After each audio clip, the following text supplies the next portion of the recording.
تو یہ جو علماء ممبروں پہ چڑھ کے کہہ رہے ہیں کہ قرآن و حدیث ڈائریکٹ نہ پڑھنا، ان سے بڑا اسلام کا دشمن کون ہو سکتا ہے؟ اس پہ تو میں نے ہی آواز بلند کی ہے نا ان کے خلاف، باقی تو سارے گونگے شیطان ہی بنے رہے ہیں۔ اور یارا میرا کیا قصور ہے؟ مجھے کیوں گونگا شیطان کہہ رہے ہو؟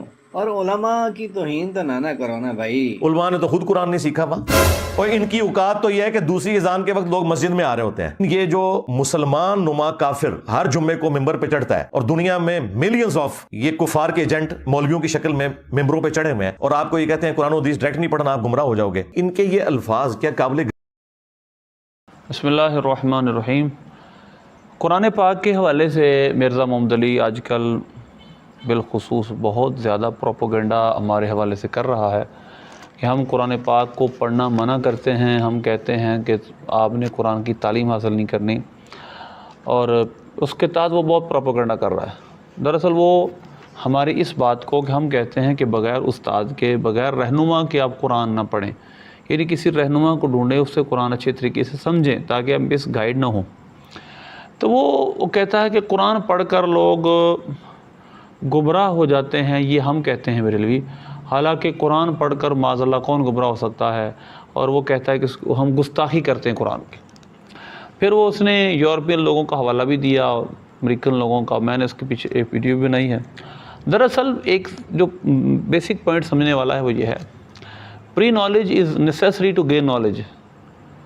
علم حاصل کرنے کے لیے کچھ معلومات پہلے ہونا ضروری، پری نالج ضروری ہے۔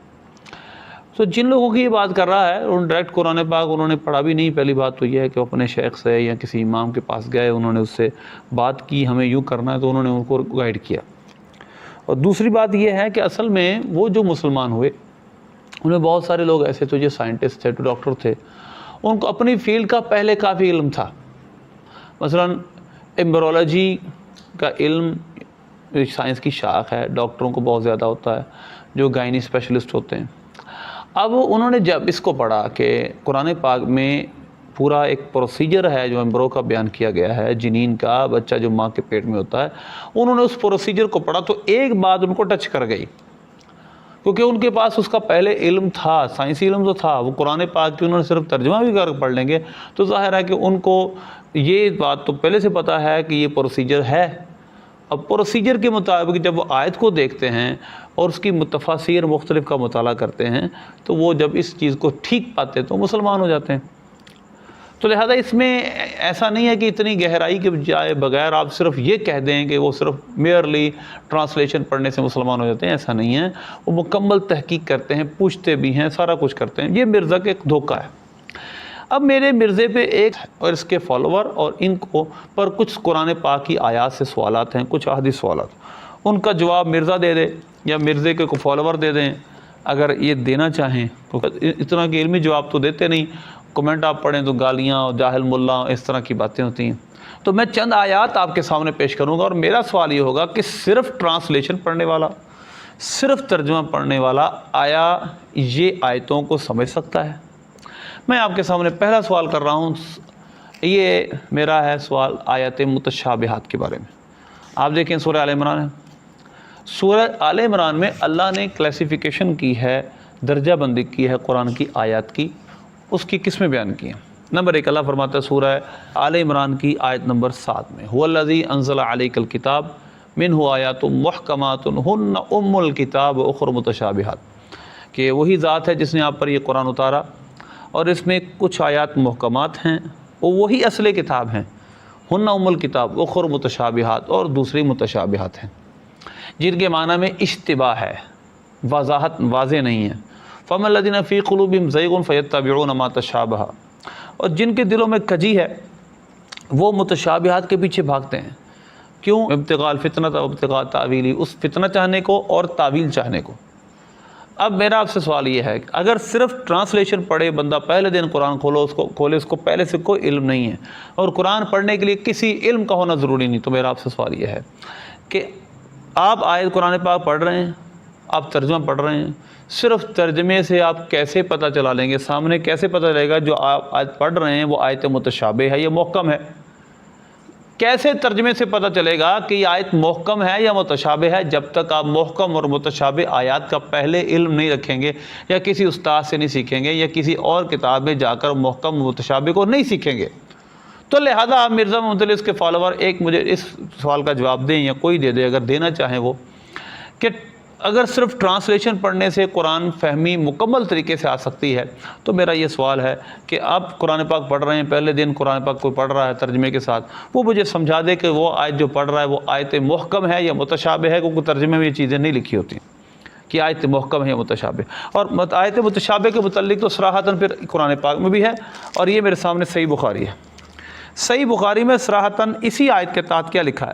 سرکار نے فرمایا صلی اللہ علیہ وسلم فَإِذَا رَأَيْتَ الَّذِينَ يَتَّبِعُونَ مَا تَشَابَهَ مِنْهُ فَأُولَٰئِكَ الَّذِينَ سَمَّى اللَّهُ، کہ جب تم دیکھو کہ لوگ آیت متشابہات کے پیچھے پڑے ہوئے ہیں تو یہی وہ لوگ ہیں جس کو قرآن پاک میں ان کا نام رکھا کہ جن کے دل میں کجی ہے، تو فَاحْذَرُوهُمْ، ان سے بچو۔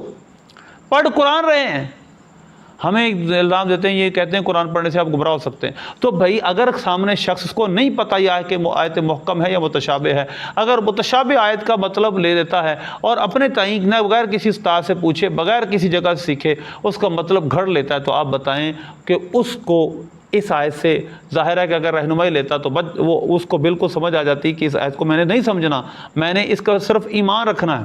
اب وہ اپنے طور پر پڑھ رہا ہے کسی رہنما کے بغیر، تو وہ کیا ہوگا اس کے ساتھ پھر؟ تو لہذا اس وجہ سے علماء کرام یہ فرماتے ہیں کہ بغیر گائیڈ لائن کے، بغیر کسی استاد کے ہمیں اس طرح قرآن نہیں پڑھنا چاہیے، پر ان کا مدعا یہ ہے۔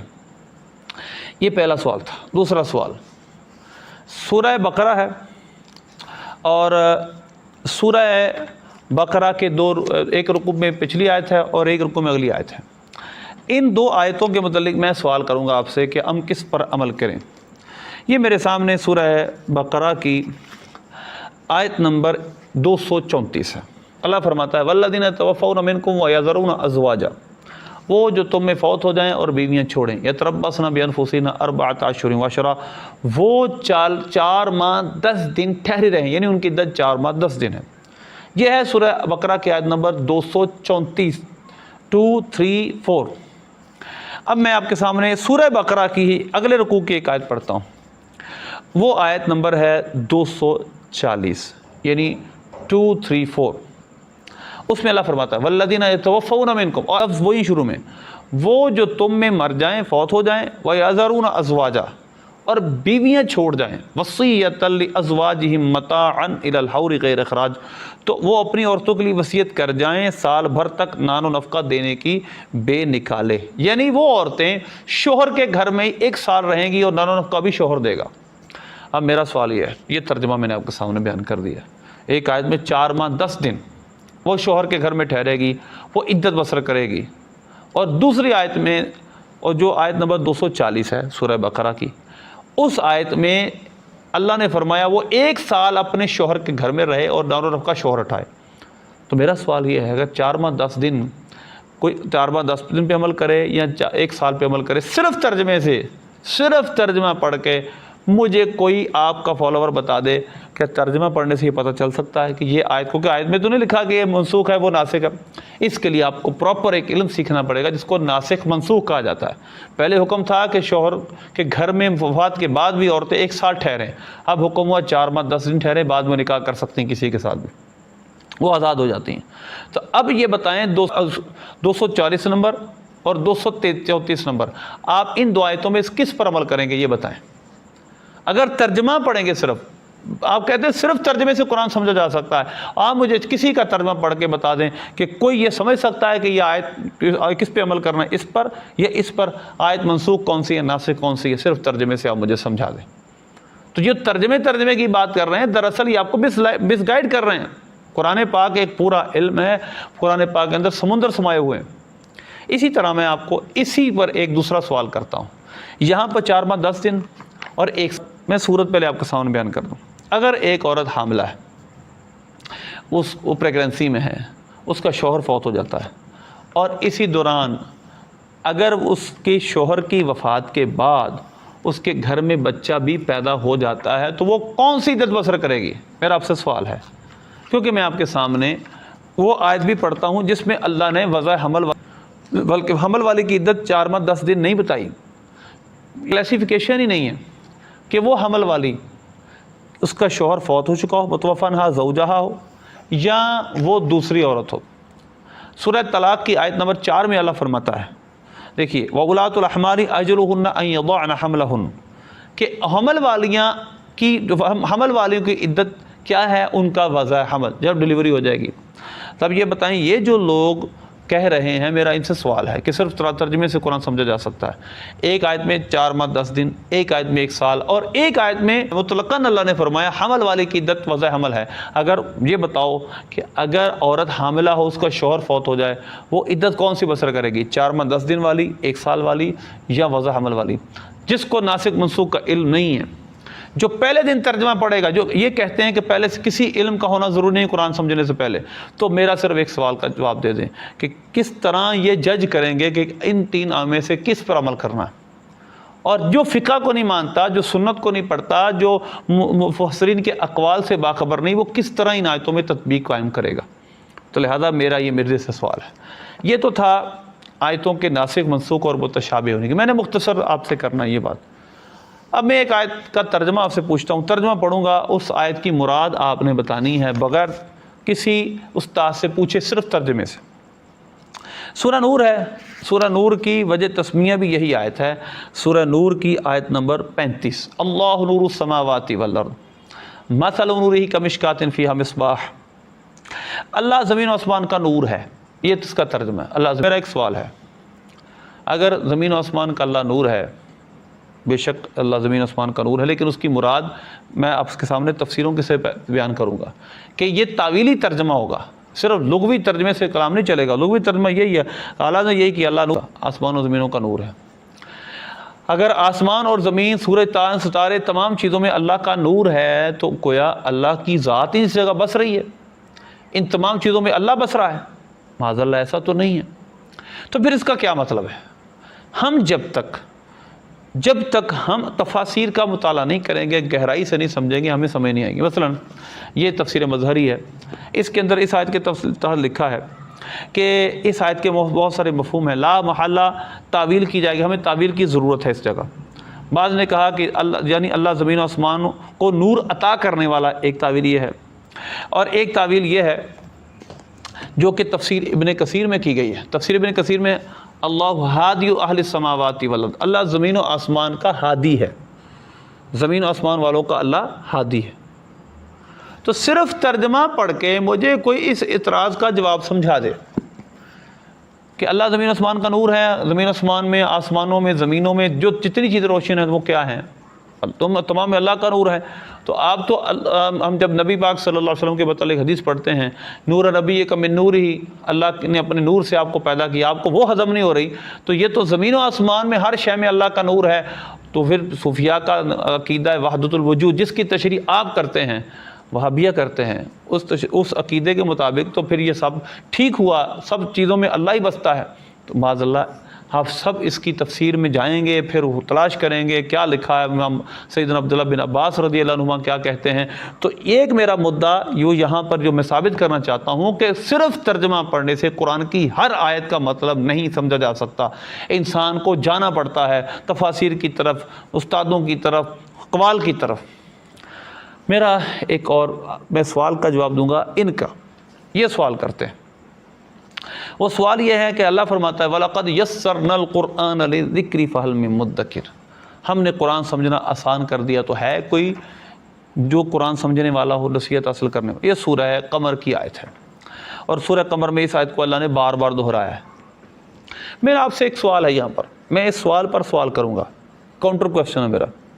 وہ سوال یہ ہے، اللہ نے یہاں کہیں یہ نہیں فرمایا، بلکہ صرف اللہ نے کیا فرمایا کہ ہم نے قرآن کو سمجھنے کے لیے آسان کر دیا ہے، کو سمجھنے والا؟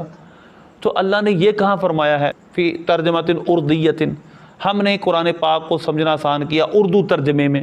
قرآن پاک نے تو فرمایا نہیں کہ ترجمہ کو سمجھنا، ہم نے قرآن کو سمجھنا آسان کر دیا، تو ہے کو سمجھنے والا؟ تو یہاں تو عربی ترجمہ پڑھنے کی قید بھی نہیں ہے، تو بغیر ترجمہ پڑھے آپ سیدھا قرآن سمجھیں، پھر بغیر کسی وسیلے کے جائیں ڈائریکٹ قرآن نے تو یہ صراحتاً فرمایا کہ ہم نے قرآن سمجھنا آسان کیا، تو ہے کوئی سمجھنے والا، تو آپ ترجمہ کیوں پڑھ رہے ہیں؟ پھر قرآن نے تو یہ فرمایا ہی نہیں، کیا ہے پھر؟ یہ تو اس کی یہ تشریح کرتے ہیں کہ ترجمے سے ہم سمجھ سکتے ہیں۔ تو میں نے آپ کے سامنے پہلے بھی کچھ مثالیں دی ہیں اور اس کی وضاحت بھی کرتا چلوں۔ یاد رکھیے گا قرآن سمجھنا آسان ہے، اس کا مطلب یہ ہے کہ انسان سمجھنا چاہے تو سمجھ سکتا ہے، کیونکہ قرآن میں اتنا اللہ نے غموض نہیں رکھا کہ جس طرح فلسفی کے اصول ہوتے ہیں انسان بڑے بڑے عرصے تک سمجھتا رہے، وہ بات ہی سمجھ نہیں آ رہی بنیادی چیز، تو قرآن پاک میں ایسا نہیں ہے کہ فلسفیانہ اتنے گہرے اصول بیان کیے گئے جس کو انسان سمجھ ہی نہ سکے، بلکہ انسان تھوڑا غور و فکر کرے، کچھ سمجھنا چاہے، کچھ استاد سے پوچھے، کوئی رہنمائی لے تو اس کو آسانی سے بات سمجھ آ جائے گی۔ تو قرآن کی اس آیت کا مطلب مفہوم یہ ہے، یہ نہیں ہے کہ قرآن پاک نے یہ کہا کہ آپ اردو ترجمہ پڑھیں، آپ کسی زبان کا ترجمہ پڑھیں، آپ قرآن سمجھ سکتے ہیں۔ قرآن نے تو ترجمے کی قید لگائی نہیں ہے، قرآن نے تو یہ کہا ہم نے قرآن سمجھنا آسان کیا۔ تو ہے کوئی سمجھنے والا؟ تو اس آیت کا مطلب یہ ہے کہ جو سمجھنے کی جستجو کرے گا قرآن اس کو سمجھ آ جائے گا، نہ یہ کہ ترجمے سے وہ جس طرح بھی کوئی آیت کو سمجھے، کسی کے استاد کے پاس جائے، کسی تفسیر کو پڑھے، بہرحال اس کو قرآن سمجھ آ جائے گا۔ ایک اور میرا سوال ہے، اور سوال سورہ بقرہ کی آیت پہ ہی ہے۔ آپ کہتے ہیں کہ صرف ترجمے سے ہی ہم قرآن سمجھ سکتے ہیں، کسی استاد کی ضرورت نہیں۔ تو میں آپ کے سامنے ایک سورہ بقرہ کی آیت پیش کرتا ہوں۔ اللہ نے فرمایا کلوا واشربوا حتی یتبین لکم الخیط الابیض من الخیط الاسود من الفجر، کہ کھاؤ پیو یہاں تک کہ سفید ڈورا کالے ڈورے سے جدا ہو جائے۔ قرآن پاک میں تشبیہات، استعارے، ریزمبلنگ استعمال ہوئی ہے۔ اب عربی النسل، ہم تو اجمی ہیں، ہم ترجمہ پڑھیں گے تو ہم تو اجمی لوگ ہیں، ہم سے غلطیاں ہوں گی، ترجمہ پڑھنے میں غلطیاں ہوں گی، ہم تو اردو بھی صحیح طرح نہیں آتی، ہماری تو نئی جنریشن کو اردو بھی صحیح نہیں آتی، تو اب ہم تو بہت غلطیاں کریں گے پھر۔ لیکن جہاں پر دیکھیے گا کہ یہاں پر قرآن پاک میں اللہ نے فرمایا کھاؤ پیو یہاں تک کہ سفید ڈورا کالے ڈورے سے جدا ہو جائے۔ اب اس آیت کے تحت یہ صحیح بخاری ہے، صحیح بخاری میں آپ جا کر پڑھیں اس واقعے کو کہ صحابی تھے، انہوں نے ایک سفید ڈورا لیا، ایک کالا ڈورا لیا، انہوں نے اپنے سراہنے کے نیچے رکھ لیا، کھاتے رہے یہاں تک کہ کافی ٹائم ہو گیا، صبح کافی ہو گئی۔ نبی پاک صلی اللہ علیہ وسلم کے پاس آئے، عرض کی یا رسول اللہ صلی اللہ علیہ وسلم میں تو یوں کرتا رہا لیکن مجھے تو سفید ڈورا کالے ڈورے سے جدا ہوتا نظر ہی نہیں آیا۔ آپ نے فرمایا اذن وساد قعید او کما قال علیہ وسلم، تمہارا تکیہ تو بہت لمبا چوڑا ہے۔ تو سرکار صلی اللہ علیہ وسلم نے صحابی کو جو عربی النسل تھے اس آیت کا مطلب سمجھایا کہ اس سفید ڈورے سے مراد طلوع صبح صادق ہے اور کالے ڈورے سے مراد رات ہے، استعارتاً استعمال ہوئے ہیں۔ عربی النسل وہ بھی تفہیم میں غلطی کر گئے اور نبی پاک صلی اللہ علیہ وسلم کے پاس گئے، آپ صلی اللہ علیہ وسلم نے اس کو اس آیت کا مطلب سمجھایا۔ سورہ بقرہ کی آیت نمبر 187 ہے کہ اللہ نے جہاں پر کچھ مسائل بیان فرمائے ہیں، تو اللہ نے پھر اس کے بعد من الفجر کا لفظ بھی نازل کیا۔ تو قرآن پاک سے صحابی جو کہ عربی النسل تھے انہوں نے اپنی طرف سے ایک معنی مراد لیا، جبکہ وہ معنی اس آیت کا تھا نہیں، نبی پاک صلی اللہ علیہ وسلم نے کی اصلاح کی۔ تو لہذا میرا سوال یہ ہے کہ ترجمے سے ڈائریکٹ قرآن سمجھ لیں گی جن کو صحیح اردو بھی پڑھنا نہیں آتے؟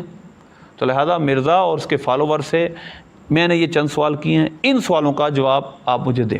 اچھا ایک اور بات، اللہ قرآن پاک میں 20ویں پارے کی آخری آیت میں فرماتا ہے وَمَا يَعْقِلُهَا إِلَّا الْعَالِمُونَ۔ یہ مثالیں ہیں ہم جو ہم لوگوں کے سامنے بیان کرتے ہیں اور اس کو صرف عالم سمجھتے ہیں۔ عالم اس میں فاعل ہے، سبجیکٹو نون پیرولر ہے، جمع ہے عالمون، عالمانی عالمونا، عالم ہی اس کو سمجھتے ہیں۔ تو آپ یہ بتائیں، قرآن تو خود کہہ رہا ہے ان مثالوں کو عالم ہی سمجھتے ہیں جو قرآن میں بیان کی گئی ہیں، تو آپ کس منہ سے یہ بار بار بات کہتے ہیں کہ صرف ترجمہ پڑھو، کسی عالم کے پاس جانے کی ضرورت نہیں؟ تو یہ ایک دھوکہ ہے، ہمیں جس سے بچنا چاہیے۔ اگلی میں ویڈیو میں انشاءاللہ آپ کے سامنے صحابہ اہل بیت اقوال اور پیش کروں گا، حدیث پیش کروں گا جن میں ہمیں قرآن سیکھنے اور اس کے سمجھنے کی ترغیب ہے۔